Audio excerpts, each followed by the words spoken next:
Programang ito ay rated SPG. Striktong patnubay at gabay ng magulang ang kailangan. Maaaring may masiselang tema, lengguwahe, karahasan, sexual, horror o droga na Sa hindi inaasahang pagkakataon nga, itong si Billy na nakahanap ng cellphone upang sa gayon nga makatawag nga ng tulong dito nga kay Leon. Ngunit dito nga ay nahihirapan nga siya na makakuha ng signal. Natawagan naman nga niya itong si Leon. Ngunit hindi rin nagtagumpay itong si Billy dahil na nga rin sa nakita nga sila nito nang nagbabantay nga sa kanila.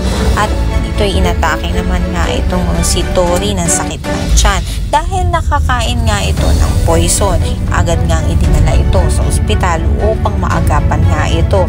Ngunit habang nasa ospital nga itong si Tori at ginagamot ay nag-uusap nga itong si Shaira at nagbabantay dito na wala nga raw dapat makakaalam. Ngayon nga ay natunghayan naman na nga nito ni Billy na itong si Shaira ang nagpadukot sa kanila.